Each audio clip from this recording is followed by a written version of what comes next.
kita. Assalamualaikum warahmatullahi wabarakatuh dan selamat pagi.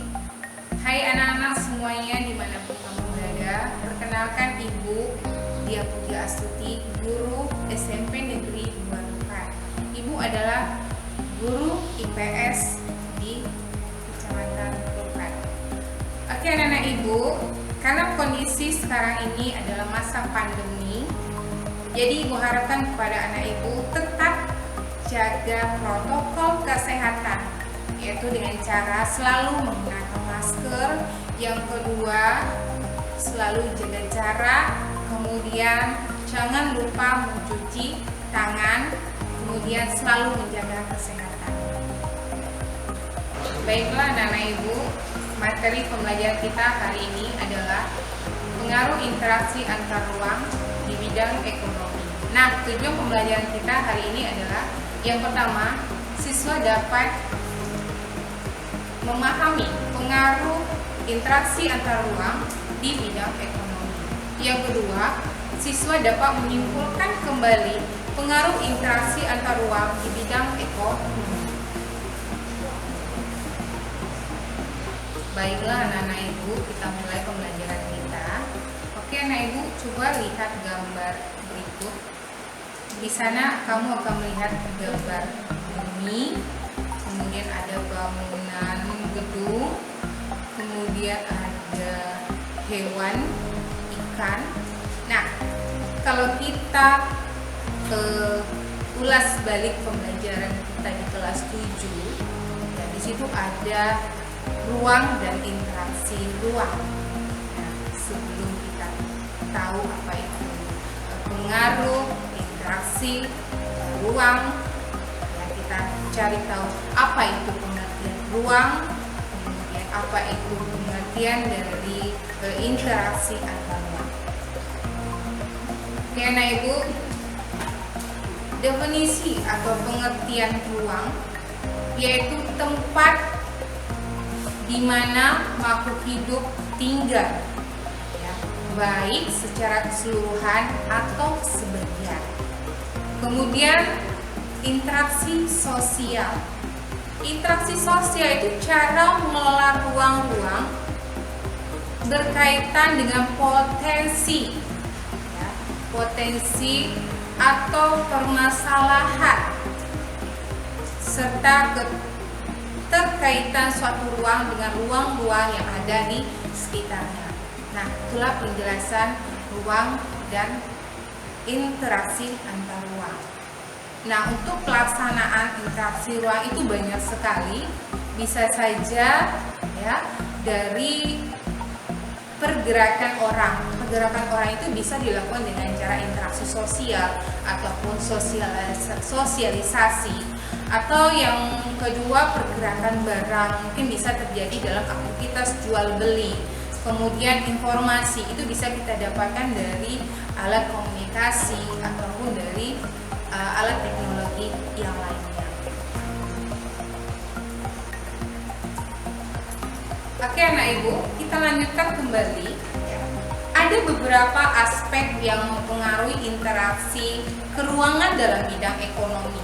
Itu yang pertama, aspek produksi. Yang kedua, ada aspek pembiayaan. Kemudian yang ketiga ada jaringan komunikasi. Keempat, kemudian ada aspek perdagangan. Ya, jadi ada 4 aspek dalam interaksi keruangan dalam bidang ekonomi. Baiklah anak Ibu, kita lanjutkan kembali yang berikut. Bentuk-bentuk interaksi antar negara di bidang ekonomi. Yang pertama, ada hubungan dagang ekspor impor. Nah, sebelum kita masuk apa itu hubungan dagang ekspor impor, mungkin anak-anak Ibu semua sudah tahu apa itu ekspor, kegiatan ekspor, kemudian apa itu kegiatan impor ya. Nah, kegiatan ekspor itu adalah kegiatan untuk mengirimkan atau menjual produk dari dalam negeri ke luar negeri. Sedangkan kegiatan impor itu memasukkan barang dari luar negeri ke dalam negeri. negeri. Nah, itulah yang dinamakan kegiatan ekspor dan impor. Nah, kemudian hubungan perdagangan antar negara itu bisa terjadi antara dua negara atau lebih, ya. Biasanya ini disebabkan karena terbatasnya oleh sumber daya alam. Nah, bisa kita contohkan seperti di Indonesia, hubungan dagang bisa dicontohkan dari hasil alam yang dimiliki, contohnya kayu. Karena Indonesia termasuk daerah yang banyak sekali memiliki hutan, ya. Dari hutan itulah dia akan memperoleh hasil alam seperti kayu. Nah, kayu ini termasuk barang yang dikirim atau diekspor ke luar negeri, termasuk di situ salah satunya adalah bangsa Eropa. Kemudian selain itu, bangsa Indonesia juga mengekspor barang-barang dalam bentuk mebel seperti peralatan rumah tangga, ya, kemudian hasil kerajinan, ya, kemudian masih banyak contoh-contoh yang lain yang bisa diekspor ke luar negeri. Nah, tujuannya apa kegiatan ekspor impor ini? Yang pertama adalah untuk menambah keuntungan, ya, keuntungan dalam suatu negara, ya, atau untuk memenuhi kebutuhan suatu negara, atau bisa jadi untuk menambah devisa suatu negara. Kemudian yang berikutnya adalah penanaman investasi, ya. Nah, anak ibu bisa lihat gambar berikut, ya. Itu ada gambar apa, ya? Di situ ada gambar uang, ya, saham, ya. Nah, itu kedua benda tadi atau kedua gambar itu ada merupakan saham. Nah, kita lihat dari penjelasannya, investasi itu bertujuan untuk mendukung kelancaran dalam sebuah industri atau sebuah usaha. Nah, biasanya investasi ini dilakukan seorang investor, ya, investor. Investasi, ya, investasi itu berguna untuk mendukung kelancaran sebuah proyek ataupun industri. Nah, investasi itu sendiri adalah penanaman modal, ya, penanaman modal untuk bertujuan memperoleh keuntungan, ya.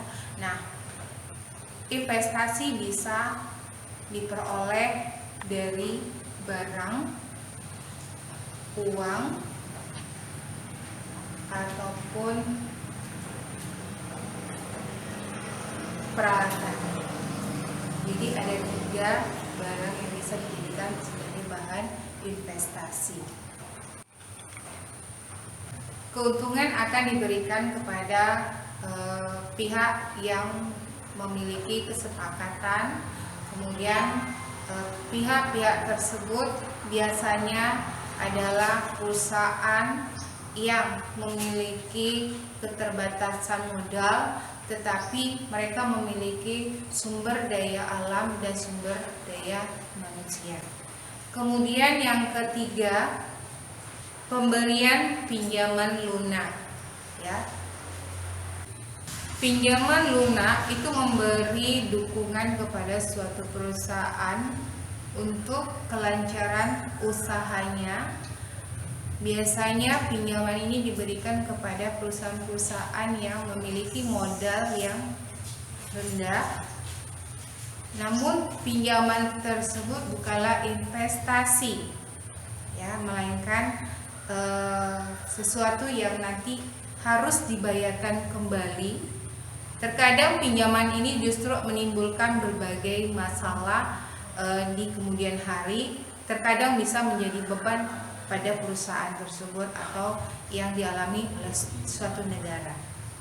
Kemudian yang keempat, kerjasama pelaksanaan proyek. Kerjasama pelaksanaan proyek biasanya bisa kita lihat dari contoh atau gambar tersebut, ya. ada perjanjian atau kesepakatan yang dilakukan oleh dua negara. Yang keempat, kerjasama pelaksanaan proyek. Biasanya pelaksanaan kerjasama proyek bertujuan untuk meringankan pembiayaan yang disepakati oleh beberapa negara. Seperti di Indonesia, proyek-proyek sudah pernah dilakukan seperti di pembangunan jalan, infrastruktur, kemudian pembangunan instalasi air. Nah, kerjasama dalam proyek biasanya lebih meringankan atau kebutuhan secara umum terpenuhi. Oke, anak ibu semuanya, ya. Coba kamu perhatikan video di samping, ya. Kemudian kamu bayangkan apa pengaruh atau perubahan yang terjadi pada tayangan tersebut. Nah, anak-anak ibu sekalian, setelah kamu mengamati, melihat tayangan tersebut, apa yang ada di pikiranmu?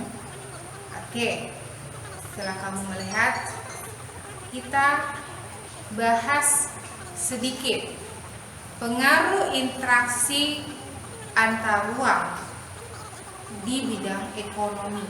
Kita lihat yang pertama, dampak positifnya. Yang pertama, mendukung pertumbuhan ekonomi. Nah, biasanya pelaksanaan kegiatan perekonomian di suatu negara itu dipengaruhi oleh pertumbuhan ekonomi. Ya, pertumbuhan ekonomi itu bisa menjadi lebih baik biasanya dibarengi oleh beberapa faktor dalam kegiatan ekonomi. Nah, di suatu negara kegiatan ekonomi bisa terus mencapai ke arah yang lebih baik apabila dilaksanakan sepenuhnya. Yang pertama dari segi pertanian, industri, pertambangan, ya, menjadi perhatian utama bagi suatu negara. Kemudian yang kedua, pengaruh atau dampak positif yang kedua, daya saing ekonomi meningkat dengan adanya pintu terbuka untuk produk-produk ekspor. Berbicara masalah produk-produk ekspor, ya, Indonesia termasuk kawasan yang posisinya terletak di kawasan Asia Tenggara, yang mana Indonesia bisa melakukan transaksi kegiatan perdagangan yang menguntungkan, bisa disebabkan karena sumber daya alamnya yang melimpah, yaitu dengan dilakukannya kegiatan ekspor impor. Kemudian negara-negara lain atau di sekitar wilayah Indonesia, kita contohkan, bisa memperoleh sumber daya alam yang kita punya untuk kita ekspor ke negara luar. Yang ketiga, kualitas produk lebih baik atau meningkat.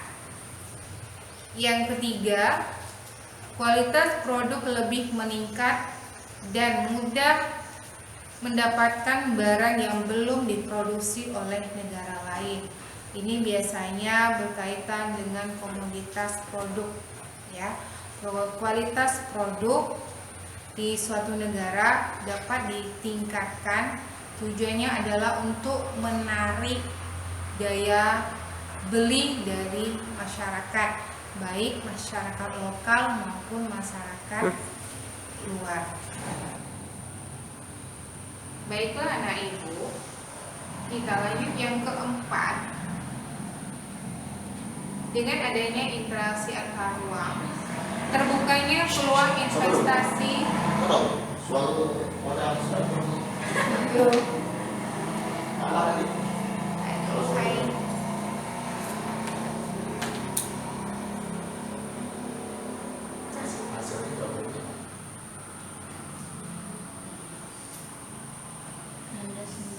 Ya.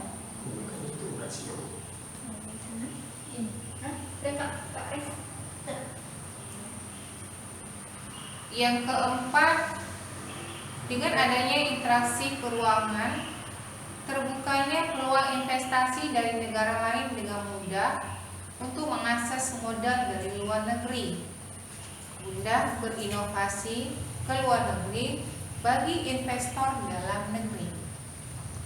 Investor mempertimbangkan aspek potensi yang dimiliki suatu negara. Investasi yang ditanam diharapkan dapat memberikan keuntungan besar bagi investor. Interaksi antar negara menjadi salah satu jalan mengenali potensi suatu negara. Kemudian yang kelima, dampak positif dari interaksi keuangan di bidang ekonomi adalah kegiatan pariwisata akan menjadi meningkat. Dengan adanya kegiatan pariwisata tentu akan menambah daya tarik suatu wilayah sehingga menambah pemasukan atau nilai tambah suatu daerah.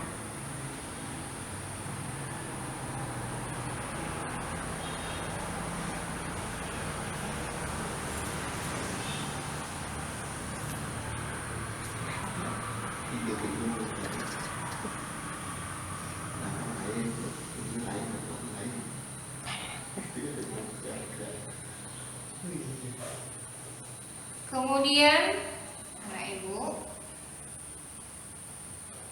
pengaruh interaksi keuangan di bidang ekonomi juga memiliki dampak negatif. Yang pertama, masuknya tenaga asing. Bisa kita lihat dari pendatang dari luar yang bekerja. Kemudian yang kedua, hilangnya pasar produk Indonesia karena kalah bersaing. Ketiga, usaha-usaha di Indonesia bangkrut karena banyaknya produk-produk impor. Yang keempat, rusaknya alam Indonesia karena peningkatan produk yang tidak ramah lingkungan.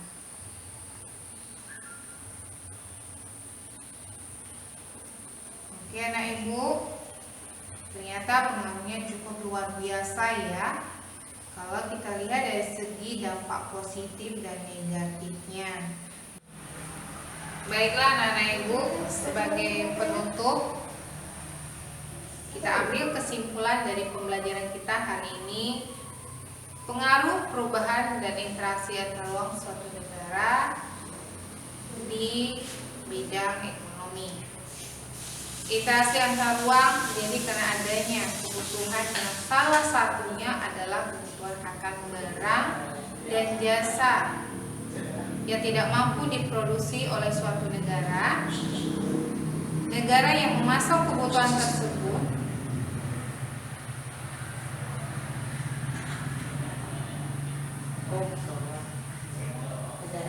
ulang apa lanjut? Udah. Nah. Itu suara motor ya. Betul. Nanti tanya. Oke. Action. Baiklah anak-anak ibu, sebagai penutup kesimpulan pembelajaran kita hari ini, pengaruh perubahan dan interaksi ruang di bidang ekonomi. Interaksi antar ruang yang terjadi karena adanya kebutuhan yang salah satunya adalah kebutuhan akan barang dan jasa yang tidak mampu diproduksi oleh suatu negara. Negara yang memasok kebutuhan tersebut memperoleh keuntungan ekonomi dari barang dan jasa yang dipasarkan, atau dengan kata lain adanya hubungan timbal balik antara suatu negara yang saling membutuhkan. Dari hubungan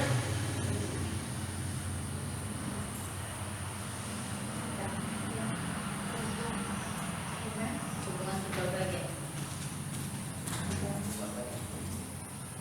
Atau dengan kata lain adanya hubungan timbal balik antara suatu negara yang saling membutuhkan. Keuntungan yang diperoleh suatu negara yang dianggap sebagai pemilik atau pemasok banyak sekali antara lain banyaknya tenaga kerja yang terlibat, memperoleh keuntungan dari penjualan produk, menambah nilai devisa negara, dan terjaminnya kesejahteraan dan kemakmuran negara. Jadi itulah kesimpulan pembelajaran kita hari ini. Nah, sebagai motivasi untuk anak ibu tetap terus belajar walaupun dalam masa kondisi pandemi, selalu menjaga protokol kesehatan, tetap di rumah dan melakukan aktivitas seperlunya.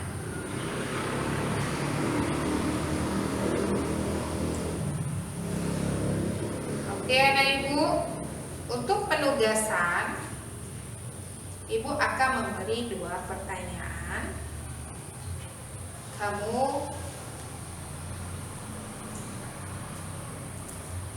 bisa lakukan di rumah dengan mencari jawaban. Yang pertama, tuliskan dampak dari interaksi keuangan antara desa ke kota dan ekonomi. Ulang ya.